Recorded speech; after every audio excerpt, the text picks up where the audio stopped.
Hello everyone, this is Meenakshi Verma और इस video में हम पढ़ने जा रहे हैं RTE act 2009।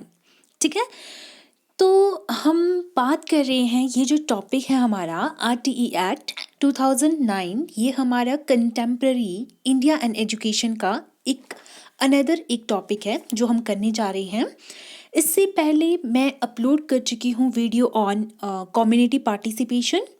Next video was on Kothari Commission and next video was on equality in education. So अभी तक अगर आपने वो तीनों वीडियोस नहीं देखी है तो जाइए और जल्दी जल्दी से उन्हें वीडियो को देखिए और वापस आ जाइए इस वीडियो को देखने के लिए। ओके, तो हम स्टार्ट करते हैं हमारी इस वीडियो के साथ, that is right to education act 2009। RTE 2009 को क्या कहा जाता है और राइट टू एजुकेशन 2009। ठीक है, ये जो एक्ट था, इसको अगर हम बात करें कि कब इसको नोटिफाई किया गया, तो अगर हम बात करते हैं नोटिफाई मीन्स ये जो हमारा जो एक्ट था 2009, इसके बारे में मैं आपको एक इम्पॉर्टेंट चीज़ बताती हूँ। ये जो एक्ट था RTE एक्ट, इसके साथ हमेशा आप पाओगे लिखा हुआ दैट इज़ 2009। बट 2009 का मतलब ये नहीं है कि ये 2009 में अप्लाई हुआ था। ठीक है, ये जो एक्ट था ये 2010 में अप्लाई हुआ था, लेकिन फिर इसे 2009 क्यों कहा गया? The question which arises in our mind that why then this 2009? तो इसके पीछे एक लिटिल सी स्टोरी है, दैट इज कि ये जो एक्ट था ये स्टार्ट तो हो गया था। अगर हम बात करें दोनों जो हमारे पार्लियामेंट के जो हाउसेस होते हैं, जैसे हम राज्यसभा और लोकसभा बोल देते हैं, वहाँ पे ये जो बिल था ये पास हो गया था हमारे 27 अगस्त 2009 में। ठीक है, 27 अगस्त 2009 में ये जो बिल था ये पास हो गया था। लेकिन ये जो हमारा जो ये एक्ट था, या हम बोले ये जो भी हमारी जो राइट टू एजुकेशन जो एक्ट था, या ये कब अप्लाई हुआ था, केम इन फोर्स, कब आया था ये फोर्स में? ये अप्लाई हुआ था 1 दिसंबर 2010 में।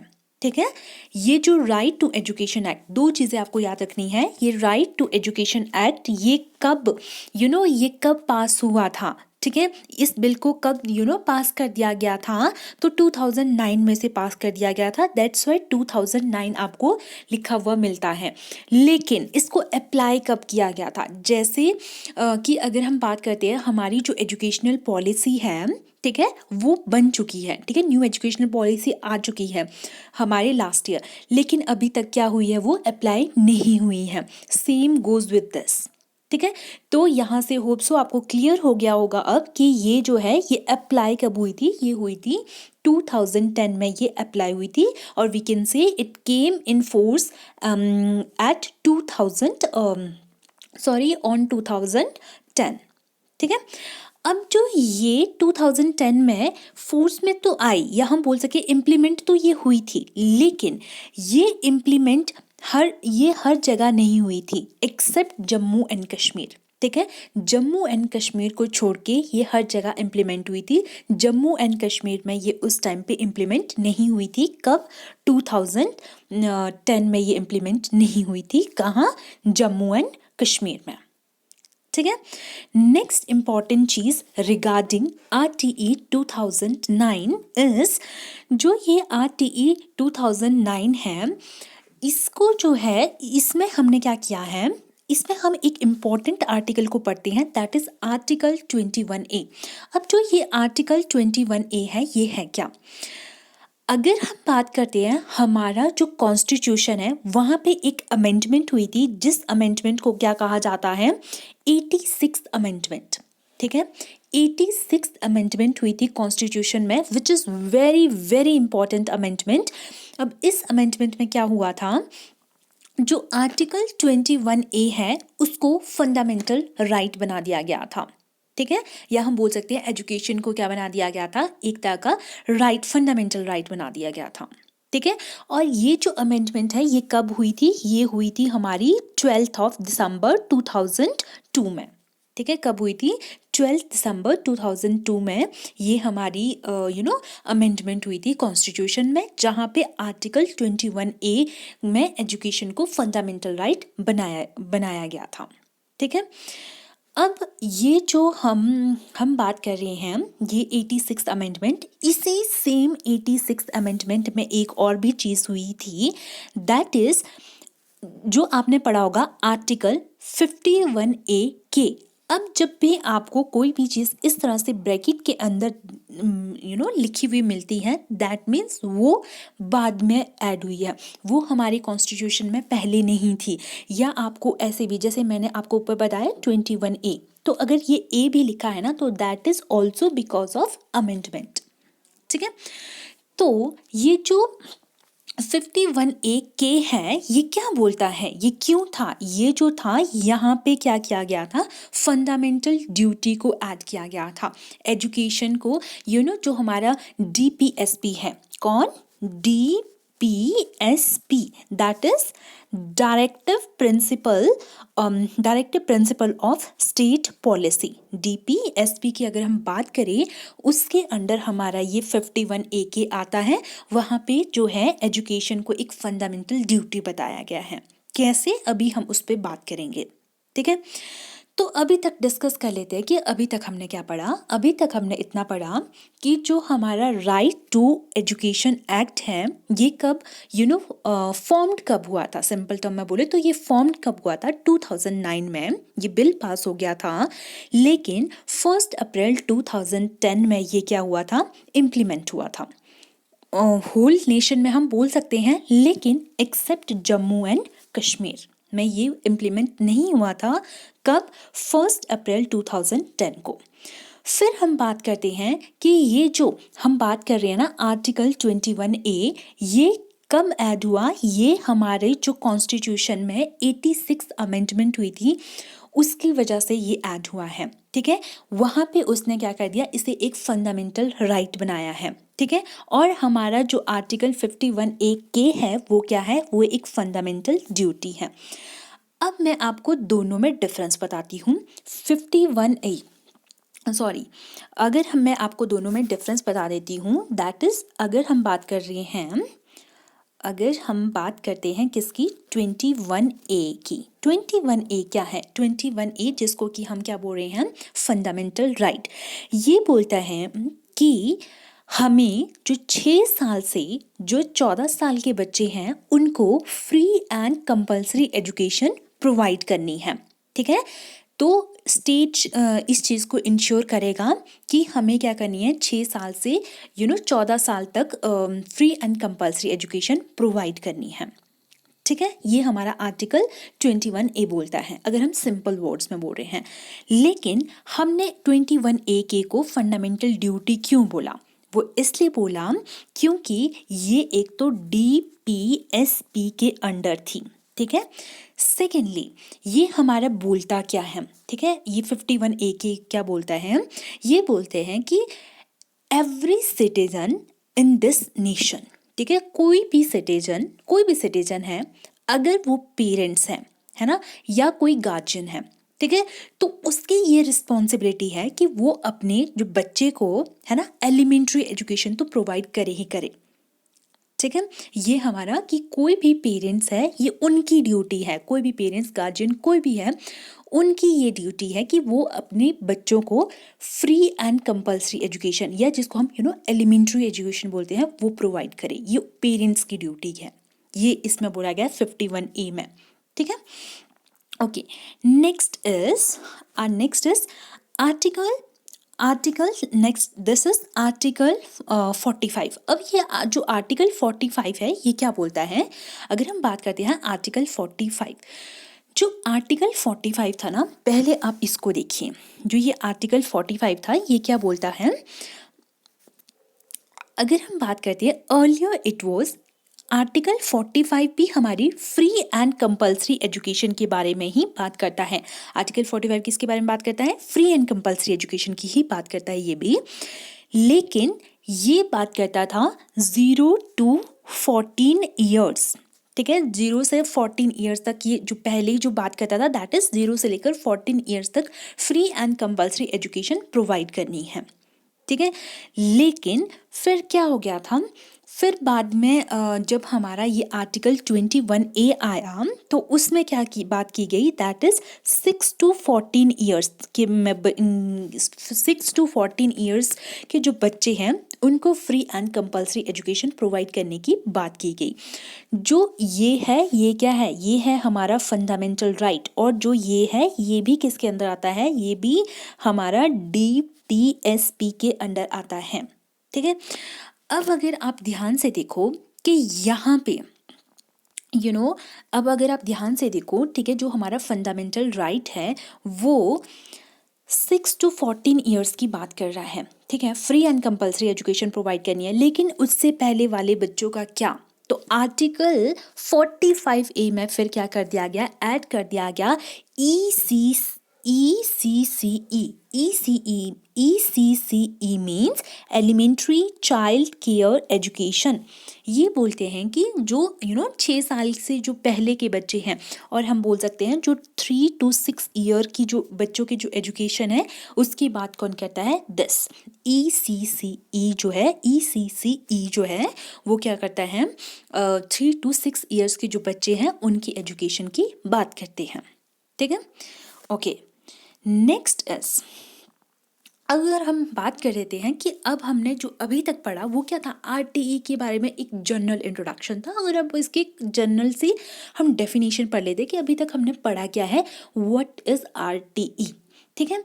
तो RTE की डेफिनेशन अब आप देखो यहाँ पे क्या बोलता है, हमारा जो RTE है वो क्या बोलता है, दैट RTE हमें बोलता है the state shall provide free and compulsory education to all the children of the age group 6 to 14 year in formal school, ठीक है, with all the मतलब satisfactory standards and norms, ठीक है।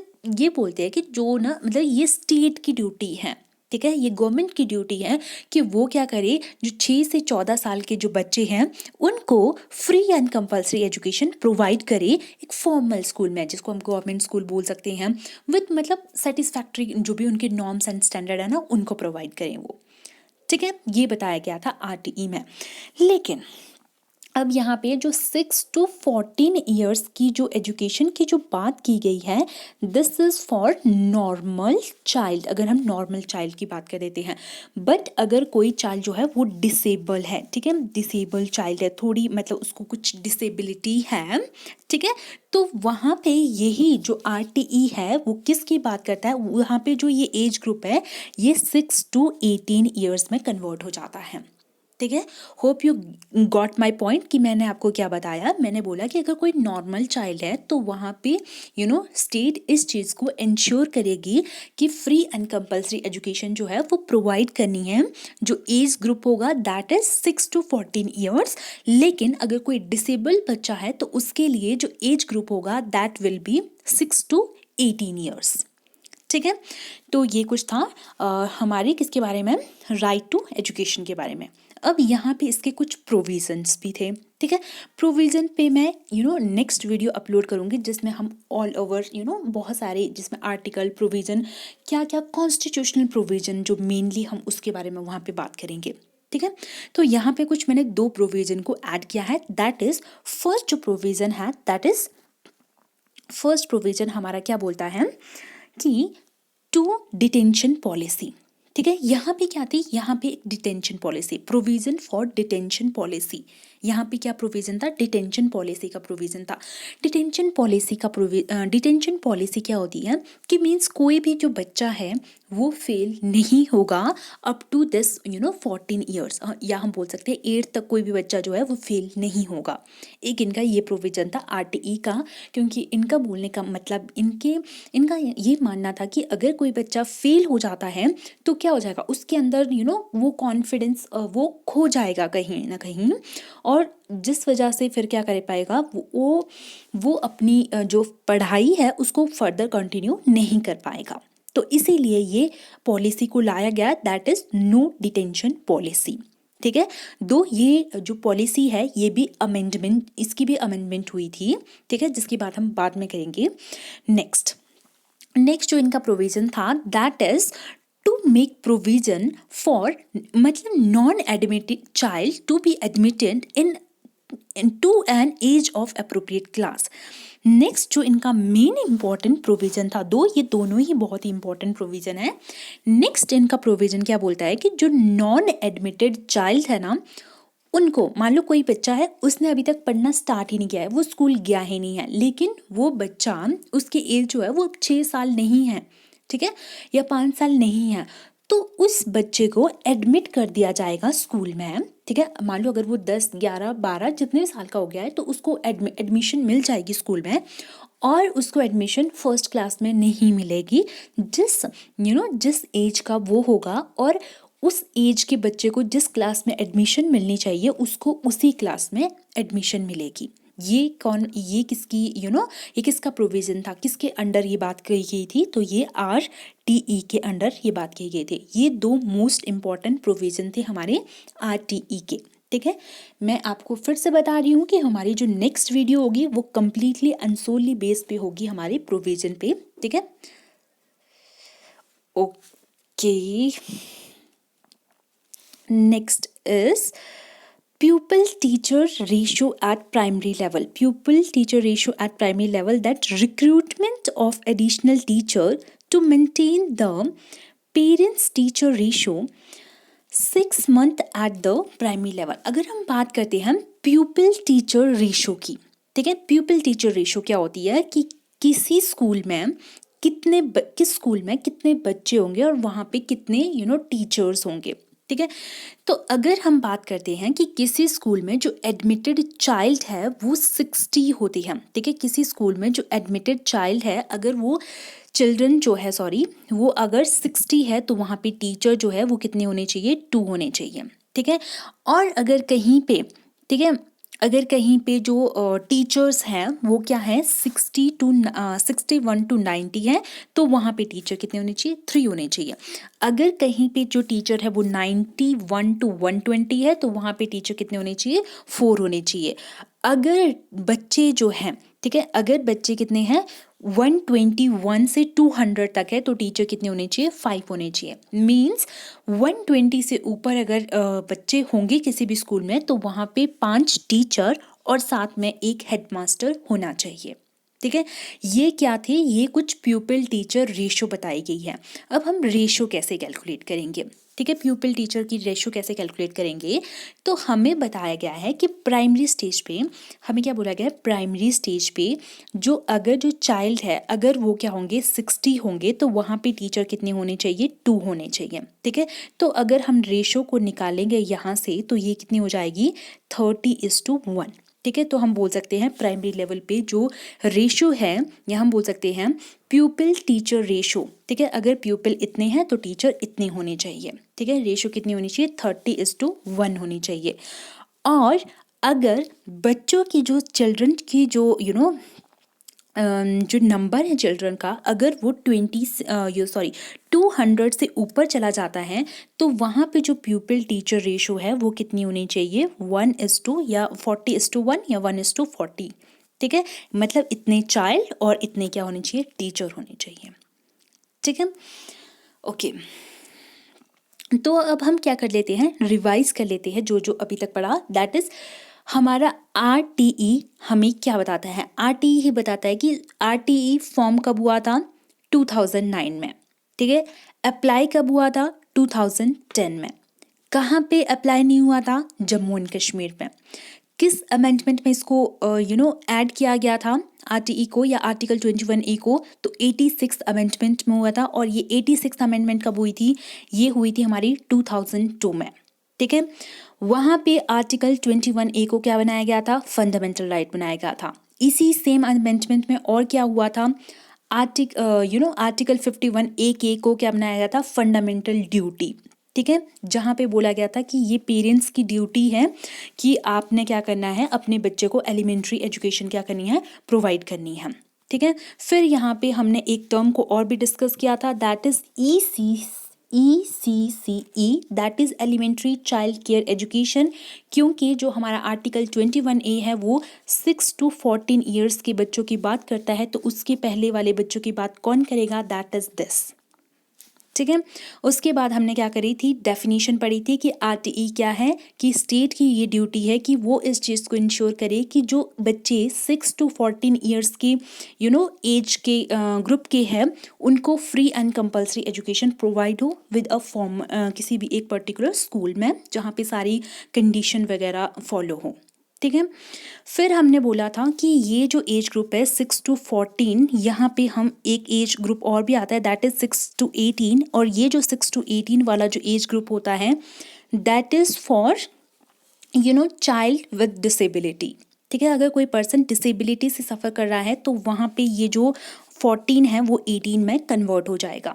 ठीक है, और इसके कुछ प्रोविज़न बताए गए थे। पहला है नो डिटेंशन पॉलिसी, जहाँ पे बात की गई थी कि बच्चों को फेल नहीं किया जाएगा। एंड सेकंड जो प्रोविज़न बताया गया था कि अगर कोई बच्चा एडमिट नहीं हुआ है स्कूल में तो उसको एडमिट कर दिया जाएगा, और फर्स्ट क्लास में एडमिट ना करके उसको अप्रोप्रिएट क्लास में एडमिट किया जाएगा जहाँ पे उसको होना चाहिए था।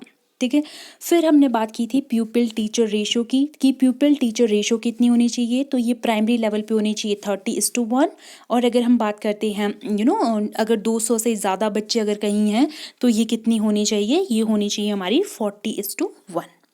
ठीक है, उसके बाद अगर हम बात करते हैं कि बिल्डिंग, ठीक है, बिल्डिंग कैसी होनी चाहिए। ठीक है, बिल्डिंग कैसी होनी चाहिए, तो अगर हम बात करते हैं बिल्डिंग कैसी होनी चाहिए, वहाँ बिल्डिंग कैसी होनी चाहिए RTE के अकॉर्डिंगली, स्कूल बिल्डिंग कैसी होनी चाहिए।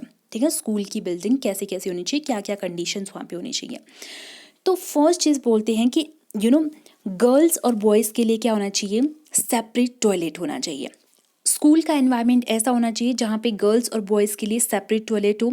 सेकंड, वहाँ पे एक प्रॉपरली किचन होना चाहिए जहाँ पे मिड डे मील को क्या किया जाए, प्रिपेयर किया जाए। एक प्लेग्राउंड होना चाहिए जहाँ पे कि बच्चे खेल सके, सो दैट स्कूल में बच्चों का क्या करना है, सिर्फ इंटेलेक्चुअल डेवलपमेंट ही नहीं करना है, होलिस्टिक डेवलपमेंट करना है किसी भी बच्चे का। Holistic development means overall development करना है। ठीक है, वाटर की फैसिलिटीज़ प्रॉपर होनी चाहिए, और एक क्लासरूम होना चाहिए हर एक टीचर के लिए, और हेडमास्टर है तो उसके लिए भी अलग से एक ऑफिस होना चाहिए। ये कुछ बातें कही गई थी हमारे RTE के अंदर कि अंडर्स कि स्कूल एनवायरनमेंट कैसा होना चाहिए। इसमें आप ऐड कर सकते हो कि इसमें एक लाइब्रेरी भी होनी चाहिए। ठीक है, और कुछ हम teaching learning material proper facilities उनकी भी होनी चाहिए। अगर हम बात करते हैं कि यहाँ पे एक और चीज़ के बारे में बात की गई थी that is minimum working hours. ठीक है, मिनिमम वर्किंग आवर और मिनिमम वर्किंग डेज कितने होने चाहिए। तो अगर हम बात करते हैं मिनिमम वर्किंग डेज की बात कर लेते हैं, तो 1st to 5th की अगर हम बात करें, 1st to 5th क्लासेस के लिए मिनिमम वर्किंग डेज कितने होने चाहिए, तो दैट इज़ 200। और अगर हम बात कर लेते हैं हमारे अपर प्राइमरी लेवल, ठीक है, जिसको कि 6 to 8 कहा जाता है, ठीक है, कितने होने चाहिए, 220 होने चाहिए। और अगर हम बात कर देते हैं आर्ट्स, कितने आर्ट्स की मतलब एजुकेशन होनी चाहिए वहाँ पे, तो दैट इज़ जो हमारे 1st to 5th की अगर हम बात करते हैं तो दैट इज़ 800, और अगर हम बात करते हैं 6 to 8 तो दैट इज़ 1000। ठीक है, ये 100 लिख लिया मैंने बट इट इज़ 1000। ठीक है, ये कितने होने चाहिए, 1000 होने चाहिए। और अगर हम एक वीक में बात करते हैं कि एक वीक में कितने कितने आवर्स होने चाहिए, वर्किंग आवर्स होने चाहिए, टीचर को कितने आवर्स जो है पढ़ाना है। ठीक है, तो दैट इज़ 45 आवर्स जो है उनके वर्किंग आवर्स होने चाहिए। मतलब 45 आवर्स में क्या करना है, टीचर को पढ़ाना ही नहीं है, वहाँ पे वो अपना जो भी सिलेबस प्रिपेयर कर रहा है, जो भी टीचिंग एड्स को बनाने में जो उसका टाइम लग रहा है, मतलब ओवरऑल टाइम जो है उसका कितना होना चाहिए, 45 आवर्स होने चाहिए।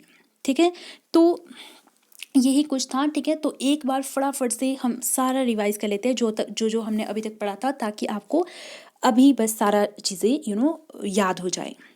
ठीक है, क्योंकि ये जस्ट एक वीडियो थी फॉर योर रिवीजन पर्पस। ठीक है, अभी तक क्योंकि कल आपका एग्ज़ाम है तो होप सो आप लोगों ने पढ़ ही लिया होगा, तो हम फटाफट से रिवाइज कर लेते हैं और जल्दी जल्दी फिर वीडियो को क्या कर लेंगे, ख़त्म कर लेंगे। ओके, तो हमारा जो ये RTE एक्ट है ये कब आया था, 2009 में आया था। ठीक है। हम ये बोल सकते हैं ये फॉर्म कब हुआ था, ये पास कब हुआ था बिल 2009, और 2009 में भी कब 27 अगस्त को ये क्या हुआ था, पास हो गया था ये बिल। और ये अप्लाई कब हुआ था, ये हुआ था 2010 में। हर जगह अप्लाई हुआ था, answer is no. Jammu Kashmir में इसको उस टाइम पे इम्प्लीमेंट नहीं किया गया था। फिर हम बात करते हैं आर्टिकल 21A को किस अमेंडमेंट के अंडर ऐड किया गया है, तो इसको इंसर्ट किया गया है 86 अमेंडमेंट के अंडर, ठीक है। और 86 अमेंडमेंट में क्या किया गया है, आर्टिकल 21A को क्या बनाया गया है, फंडामेंटल राइट बना दिया गया है। इसी सेम अमेंडमेंट के अंदर क्या किया गया है, आर्टिकल 51A के में हमने क्या कर दिया है, फंडामेंटल ड्यूटी को भी ऐड कर दिया गया है, जहाँ पे हमने बात की है कि ये पेरेंट्स की ड्यूटी है कि वो अपने बच्चों को एलिमेंट्री एजुकेशन प्रोवाइड करें। फिर हमारा आर्टिकल 45 की हमने बात की थी कि आर्टिकल 45 क्या करेगा, ECCE की बात करेगा, दैट इज़ एलिमेंट्री, मतलब जो 6 साल के बच्चे, 3 से जो 6 साल के बच्चे हैं उनकी एजुकेशन की बात जो है वो कौन करता है, दैट इज़ ये करता है ECCE।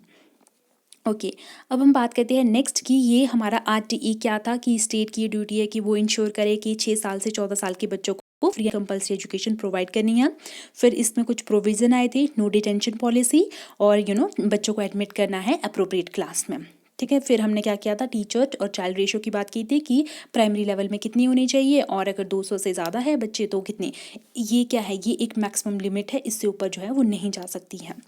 नेक्स्ट फिर हमने बात की थी कि बिल्डिंग कैसी होनी चाहिए, प्रॉपर गर्ल्स और बॉयज़ के लिए प्रॉपर वॉशरूम्स होने चाहिए, किचन होना चाहिए मिड डे मील बनाने के लिए, लाइब्रेरी होनी चाहिए, प्लेग्राउंड्स होना चाहिए, पानी की फैसिलिटीज़ होनी चाहिए, फिर कि कितने वर्किंग डेज होने चाहिए और कितने वर्किंग आवर्स होने चाहिए, ठीक है। तो ये कुछ चीज़ें थी जो हमने इस वीडियो में पढ़ी थी। तो अगर वीडियो आपको अच्छी लगी हो तो लाइक करना मत भूलिए और चैनल को सब्सक्राइब करना भी मत भूलिए। Thank you and have a nice day.